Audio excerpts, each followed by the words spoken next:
You are in the middle of a conversation, and the word just disappears. Not a complicated word, a word you have used 1,000 times. Gone. Or you look in the mirror, and something has shifted around your midsection that no diet has touched. You are not eating more, you are not moving less, but the body is not responding to the logic that worked for 20 years. Or you wake up at 3 a.m., not anxious about anything specific, just awake. Heart slightly elevated, mind running on something you cannot name. And the worst part is not the symptom. The worst part is the silence around it. Nobody warned you this was coming. Nobody connected these things for you.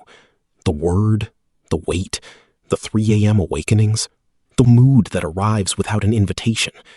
Nobody told you they are all coming from the same place. That place is your hormonal firmware, and it is running a system update that your body was never prepared for. Not because something is broken, but because the engine you have been running for 4 decades is being asked to operate on a completely different configuration, and the old manual is useless. This video is the new manual, not for quick fixes, not for inspiration, for understanding what is actually happening inside your engine and what that means for the next 20 years of your life. Stay close. This is the conversation nobody had with you. Let's start at the beginning. Not the beginning of your symptoms, the beginning of the system shift.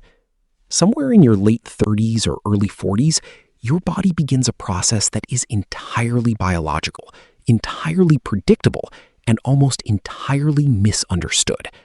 It is called perimenopause, and it can start up to 10 years before your last period. 10 years. That means the brain fog you felt at 42 might have already been the engine sending signals. The weight that appeared around your midsection at 38, stubborn and unexplained, might have been the first sign of a fuel system recalibration. The anxiety that arrived out of nowhere at 41 might have been the control center responding to a drop in a molecule it had relied on for decades. That molecule is estrogen. And estrogen is not what most people think it is. Most women were taught that estrogen is a reproductive hormone, something that manages cycles, fertility, pregnancy. That is true, but it is maybe 10% of what estrogen actually does inside your body. Estrogen is a master regulator. It crosses the blood-brain barrier and directly influences the production of serotonin, dopamine, and norepinephrine. Those are the 3 primary chemicals your brain uses to manage mood, motivation, focus, and emotional stability. When estrogen is steady, those systems run smoothly. When estrogen starts fluctuating, those chemical lines become unpredictable. Think of it this way. Imagine your brain is a control center with dozens of gauges on the dashboard. Estrogen has been calibrating those gauges your entire adult life, not just the reproductive ones, all of them.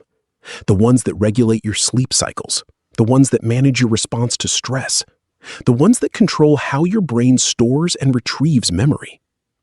Now imagine someone starts randomly adjusting those gauges, sometimes up, sometimes down, sometimes in the same afternoon. That is perimenopause. It is not a steady decline. It is a fluctuation. Estrogen levels in perimenopause can swing wildly from one day to the next. One week you feel sharp and calm. The next week you cannot find a word mid-sentence, and you burst into tears in the parking lot for no reason you can identify. That is not weakness. That is a system responding to unstable input. And here is what makes it more complicated. Progesterone, the other key hormone in this system, also begins to decline.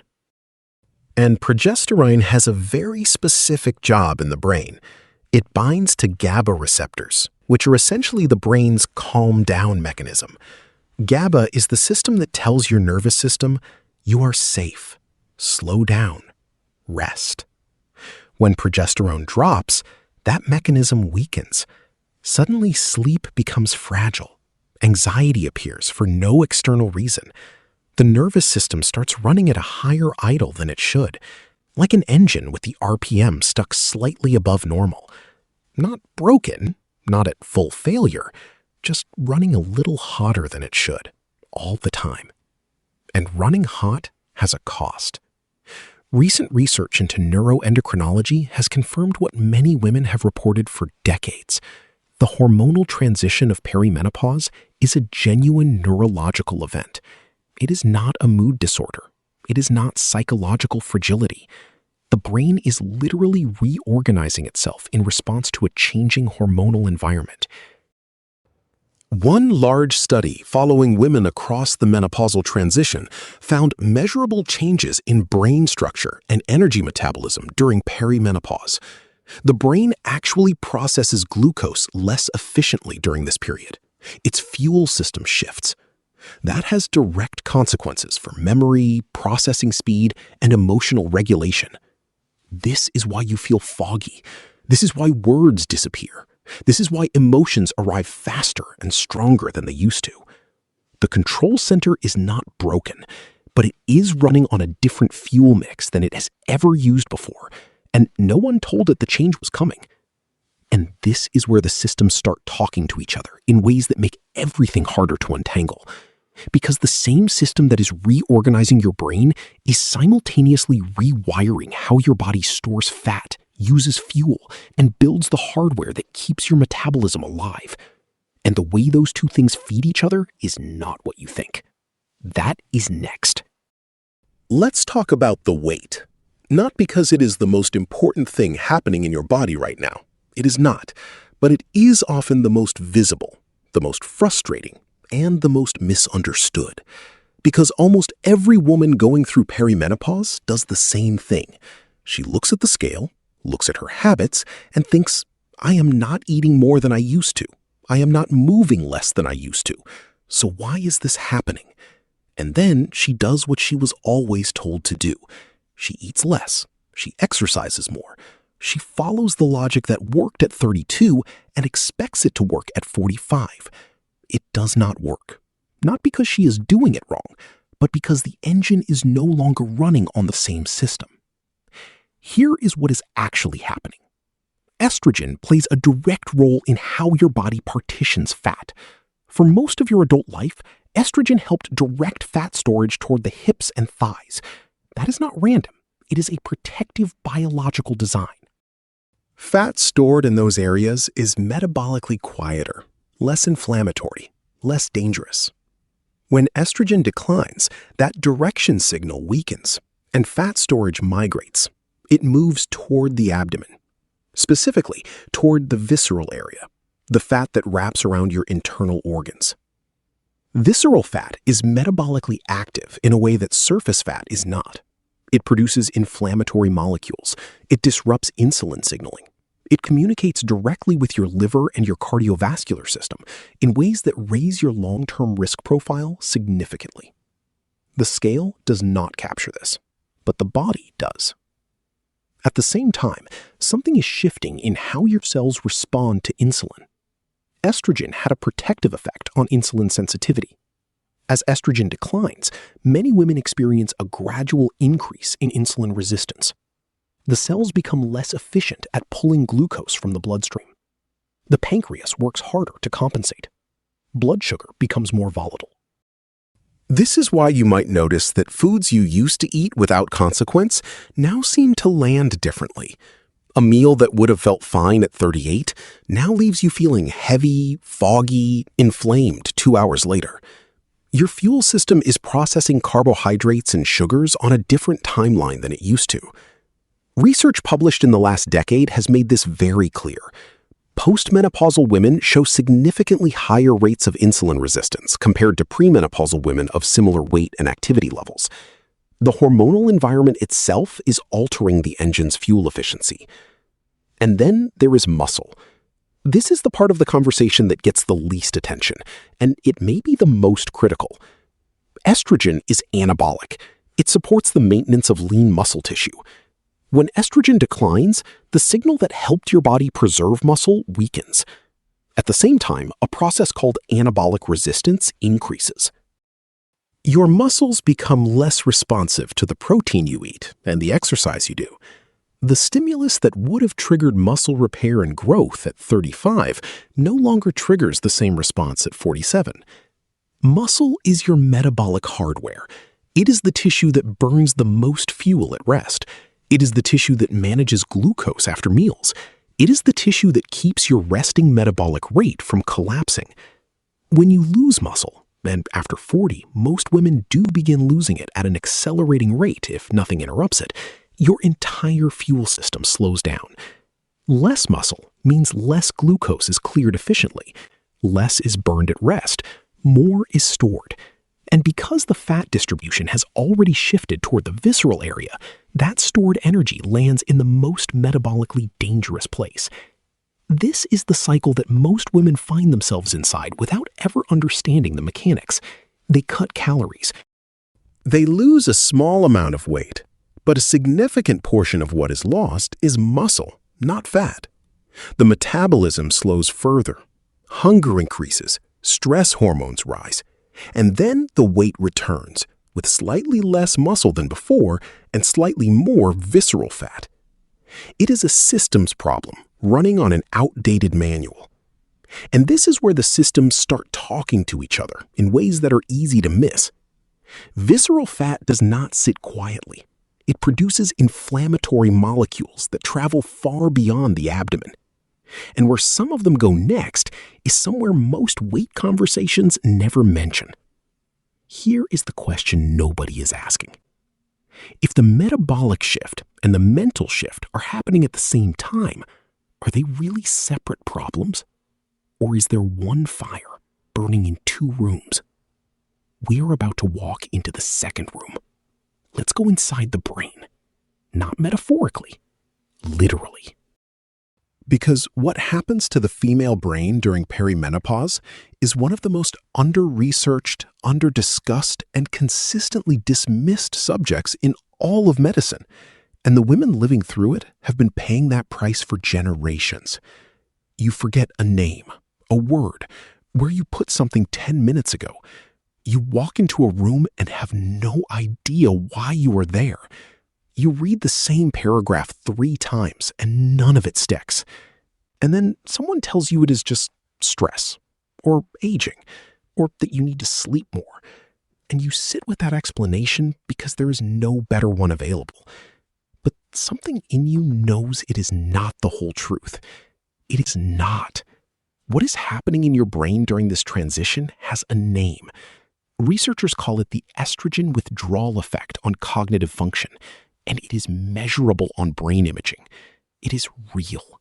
It is biological, and it is temporary in many women, but only if the system gets the right support during the transition window. Here is the mechanism. Your hippocampus, the region of the brain most associated with memory formation and retrieval, is densely populated with estrogen receptors. That means estrogen has been actively maintaining the health and efficiency of your memory center your entire adult life. When estrogen begins to fluctuate and decline, the hippocampus feels it directly. The synaptic connections that allow information to transfer and consolidate become less efficient. The brain's ability to form new memories and retrieve stored ones slows. This is not Alzheimer's. This is not early dementia. It is a reduction in the efficiency of a system that relied on a hormone that is now irregular. Think of it like a high-performance engine suddenly running on lower-octane fuel. The engine is the same. The hardware has not changed, but the fuel quality is affecting the combustion, and the performance drops. Now layer on top of that what is happening to the prefrontal cortex. The prefrontal cortex is your executive function center. It is the part of the brain responsible for planning, decision-making, impulse regulation, and emotional modulation. It is what allows you to pause before reacting, to organize complex thoughts, to hold multiple things in your mind at once. The prefrontal cortex is also exquisitely sensitive to estrogen and progesterone. When progesterone drops, the GABA system weakens. The brake on your nervous system loses pressure. The prefrontal cortex, which depends on a calm, well-regulated nervous system to function at its best, starts operating under constant low-grade stress. The result is what many women describe as emotional dysregulation, reactions that feel bigger than the situation warrants, irritability that arrives fast and leaves slowly, sadness without a clear cause, anxiety that is more background noise than acute panic, a general sense that the emotional dashboard is running hot and the readings are unreliable. That is not a personality change. That is a neurochemical environment change. And here's what the research is now confirming with remarkable clarity. A groundbreaking body of work led by neuroscientist Lisa Mosconi and her team at Weill Cornell Medicine has used advanced brain imaging to track what happens to the female brain during menopause. What they found challenges everything we assumed about the brain as a stable organ. The brain during menopause is not static. It is actively reorganizing. Energy metabolism in the brain shifts. The brain temporarily becomes less efficient at using glucose. Gray matter volume changes in specific regions. The patterns of brain connectivity themselves are altered. And critically, this reorganization is time-sensitive. There is emerging evidence that the brain can adapt and even improve its function after the menopausal transition. But the quality of that adaptation depends heavily on what happens during the transition period itself. Sleep quality, metabolic health, inflammatory load, and hormonal support all influence how well the brain comes out on the other side. This is why the transition window matters so much, not just for how you feel today, but for how your brain performs at 60, 70, and beyond. Now add one more layer. Chronic sleep disruption, which is one of the most universal symptoms of perimenopause, directly impairs the brain's overnight maintenance process. During deep sleep, the glymphatic system, essentially the brain's overnight cleaning crew, flushes out metabolic waste products that accumulate during the day. When sleep is fragmented, that cleaning cycle is interrupted. Night after night of broken sleep means the brain is running on an uncleared system. The metabolic debris builds. Cognitive performance drops further. Mood becomes harder to regulate. The loop is already running. We will name it fully in a moment. But first, I want to ask you something. If the brain fog is biological, if the memory gaps are measurable on imaging, if the emotional dysregulation is neurochemical and not psychological, then what does that mean for the women who have been told for years that it is just stress? What does it mean for the ones who were handed an antidepressant without a single conversation about their hormones? That is exactly where we are going next, and it changes everything. Let's be honest about something. The word menopause almost never appears in conversations about depression, about anxiety disorders, about panic attacks, about the sudden onset of obsessive thinking in women who never experienced it before. But it should, because the data is unambiguous. Women are twice as likely as men to develop depression over their lifetime, and the period of highest risk is not adolescence, as many assume. It is the menopausal transition. Women between 45 and 55 show the steepest increase in first-time depression diagnoses of any demographic group. First time. These are not women with a long history of mental illness. These are women who, in many cases, never struggled with their mental health before. And suddenly, in their mid-40s, they are sitting in a therapist's office trying to explain something they have no language for. And too often, the hormonal engine underneath it all is never examined. Here is why the link exists. Serotonin, the neurotransmitter most associated with mood stability and resilience, is directly regulated by estrogen. Estrogen increases the sensitivity of serotonin receptors in the brain. It also promotes the production of the enzyme responsible for synthesizing serotonin. When estrogen fluctuates and declines, serotonin production becomes less efficient and receptor sensitivity drops. The system that was quietly maintaining your emotional baseline for decades becomes unreliable. That is not an emotional interpretation. That is biochemistry, measurable, documented, real. And it does not stop at serotonin. Dopamine, the neurotransmitter involved in motivation, reward, and forward drive, is also estrogen dependent. When estrogen drops, Dopamine activity in key brain circuits decreases. The things that used to feel engaging, meaningful, or even pleasurable start to feel flat. The future that used to feel worth building toward starts to feel abstract and distant. This is called anhedonia, the diminished capacity to feel pleasure or motivation, and it is one of the defining features of clinical depression. Now, consider progesterone. Progesterone metabolizes in the brain into a compound that acts as one of the most powerful natural calming agents the body produces. Think of it as the body's built-in pressure valve. It binds directly to GABA receptors and creates a profound quieting effect on the nervous system. When progesterone declines, that pressure valve weakens. The nervous system loses one of its most effective regulatory tools. The result is a baseline state of heightened alert, an engine idling at a stress threshold it cannot sustain without consequence. This is why anxiety in perimenopause often does not look like anxiety used to look. It does not always come in waves.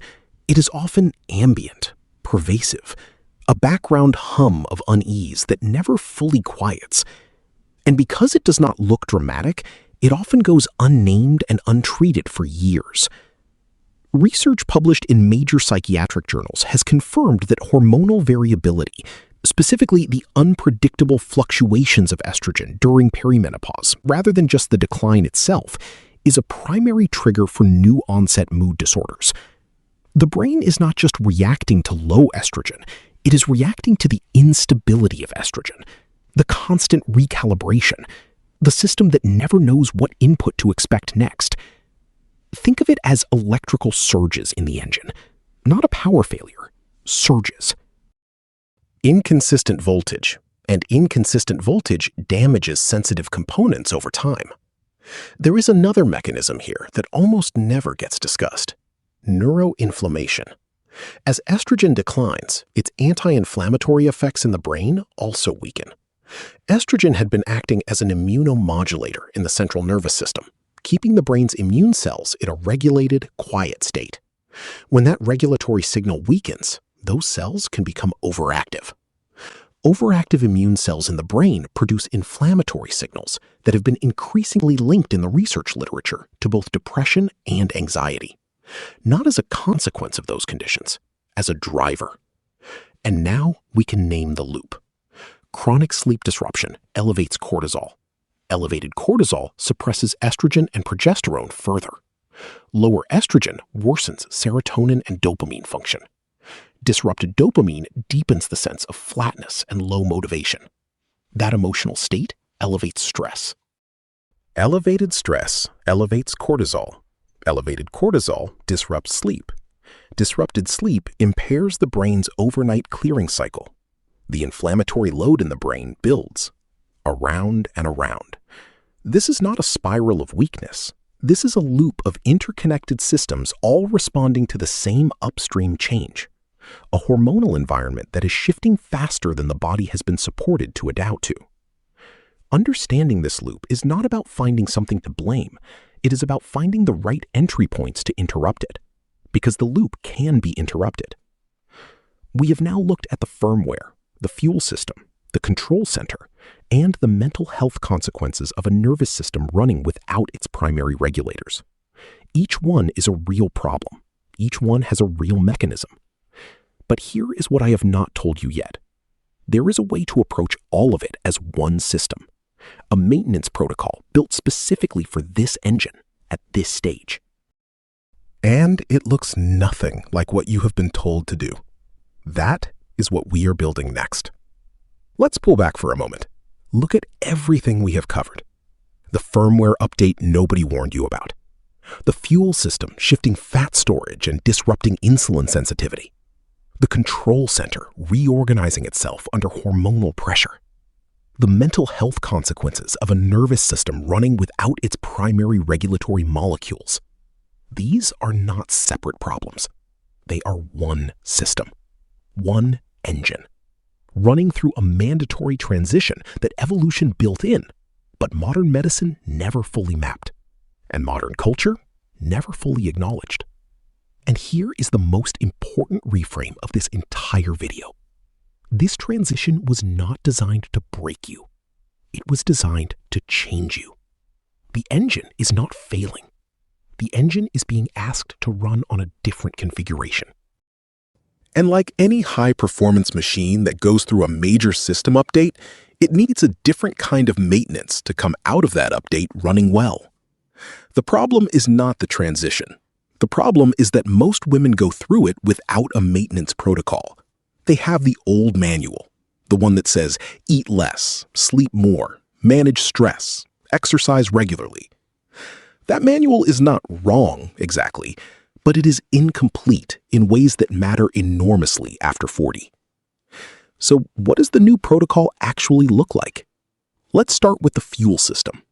The research is now clear that during perimenopause and beyond, the body's relationship with carbohydrates changes in ways that demand a recalibration of how we eat.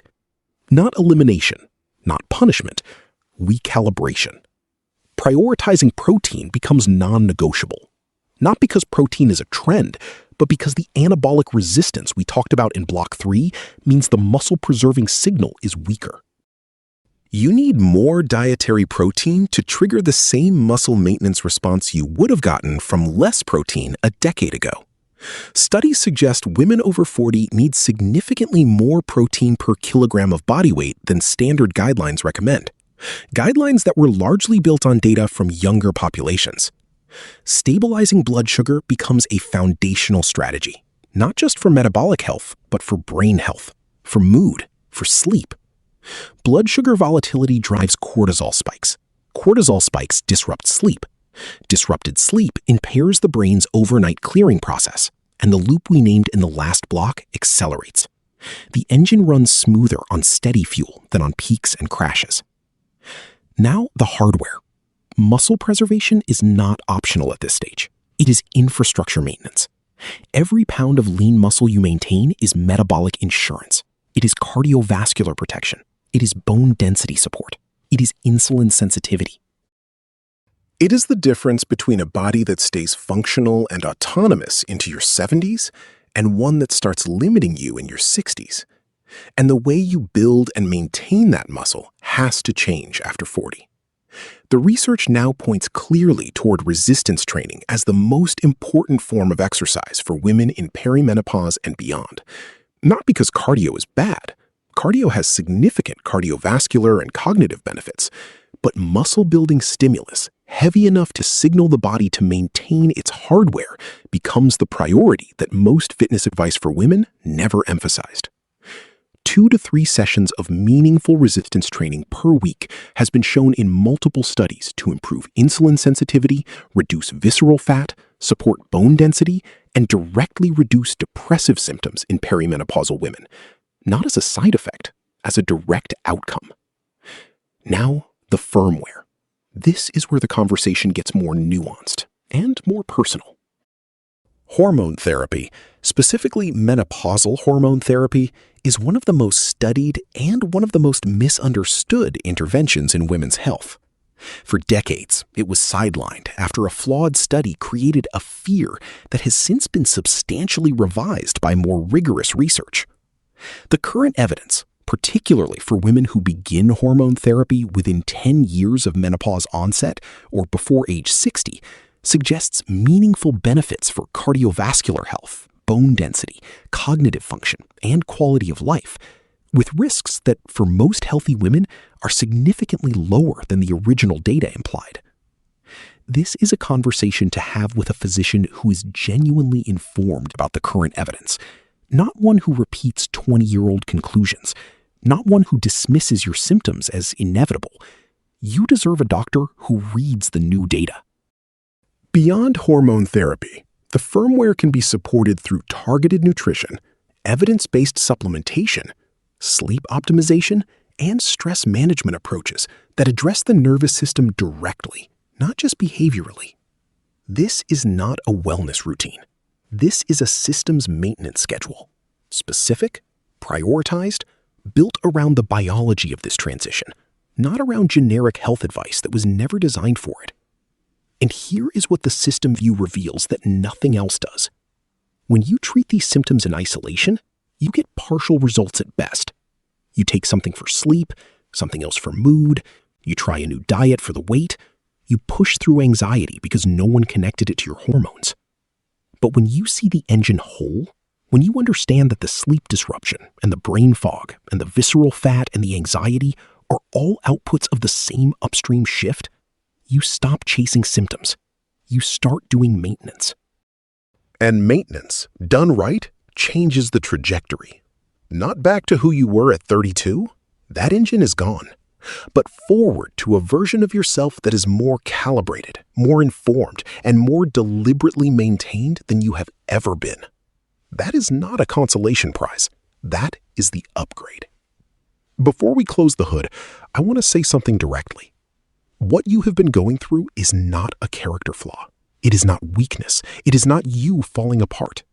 It is an engine running through the most significant system transition of your adult life, without a manual, without a map, and in most cases, without a single person in your life who could explain what was actually happening inside you.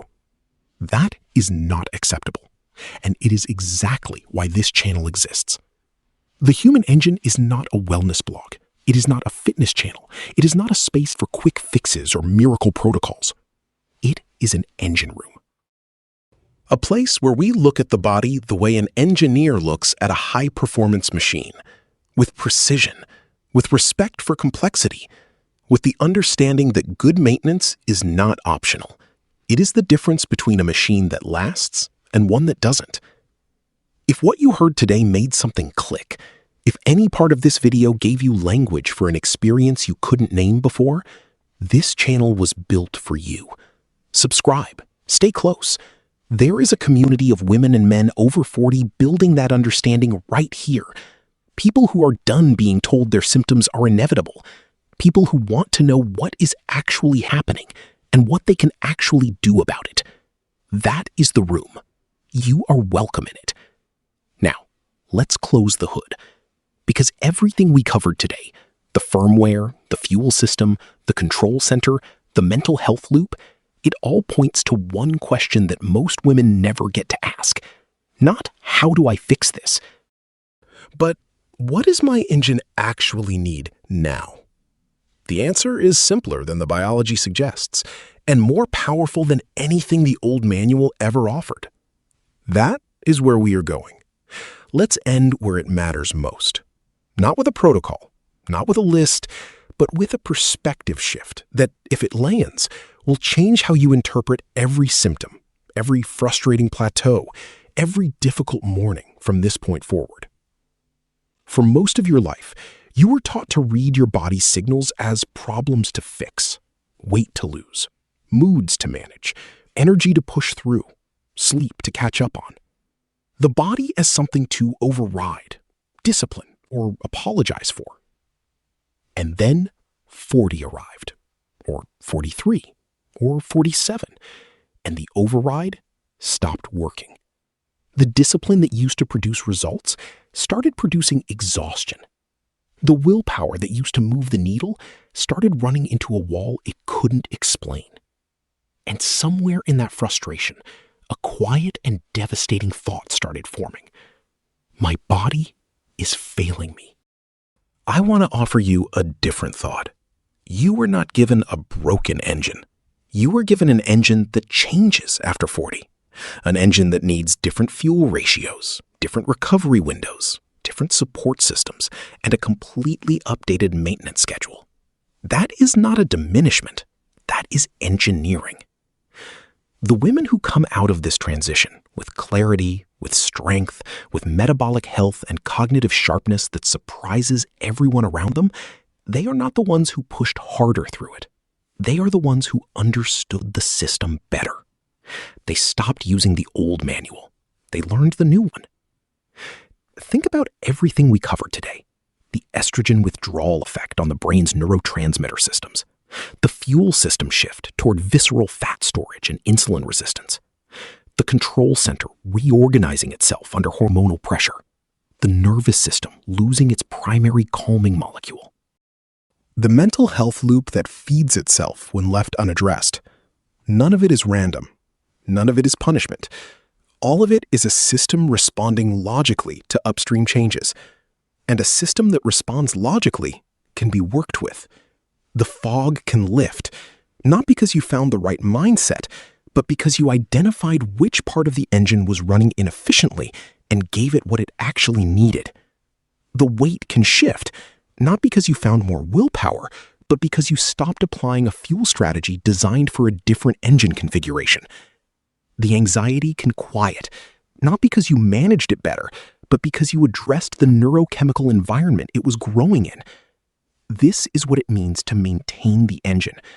This is what the next decade of your life can look like when you stop treating your body as the problem and start treating it as the machine it is.